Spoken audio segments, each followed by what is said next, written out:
వచ్చిన వెంటనే ఈ కార్యక్రమానికి వచ్చేసినటువంటి షరీఫ్ గారికి, మా మనోహర్ గారికి, మమ్మల్ని ముందు నుంచి నడిపిస్తున్నటువంటి రాజా గారికి, అదేవిధంగా ముస్లిం సోదరులందరికీ కూడా నా హృదయపూర్వక కృతజ్ఞతలు. రంజాన్ అంటే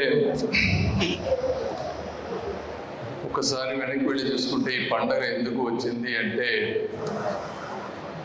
పేదరికం కానీ ఆకలి కానీ ఎలా ఉంటుందో అవి లేని వాళ్ళకి తెలియజేయడం కోసం వచ్చినటువంటి పండుగ ఈ రంజాన్.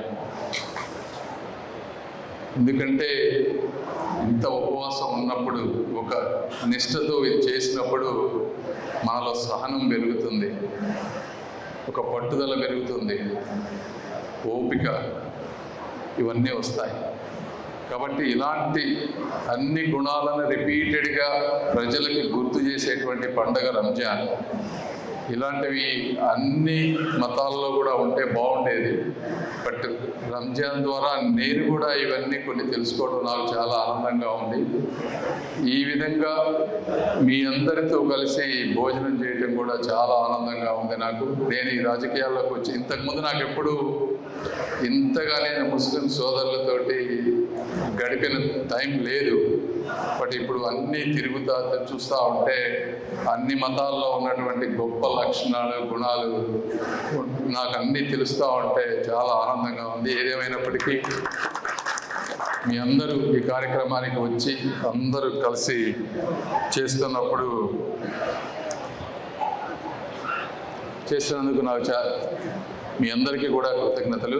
అంటే నేను రాజకీయాలు, ఇది పండగ సందర్భం కాబట్టి రాజకీయాలు నేను మాట్లాడదలుచుకోలేదు, ఏమీ అనుకోవద్దు. బట్ ఒకటి నేను చెప్పేది ఏంటంటే, చంద్రబాబు నాయుడు గారు ఎలాంటి వ్యక్తి అనే దానికి ఒకటి చెప్పదలుచుకున్నాను.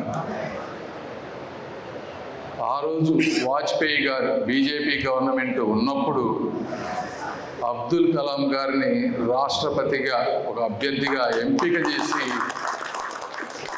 ఆ రోజు కూర్చోబెట్టారు. అంటే అది ఎంత గొప్ప విషయమో మీరందరూ అర్థం చేసుకోవాలి.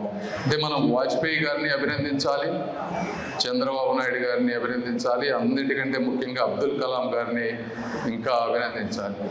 కాబట్టి ఆ ఒక్క విషయం మీరు చంద్రబాబు నాయుడు గారు కానీ తెలుగుదేశం పార్టీ టోటల్ వ్యక్తిత్వాన్ని తెలియజేస్తుందని మీ అందరికీ తెలియజేసుకుంటూ, మీ అందరూ చాలా తెలివైన వారు, మీరు ఎవరికి ఓట్లు వేయాలో మీ అందరికీ తెలుసు కాబట్టి సరైన నిర్ణయం తీసుకుంటారని తెలియజేసుకుంటూ సెలవు తీసుకుంటున్నాను.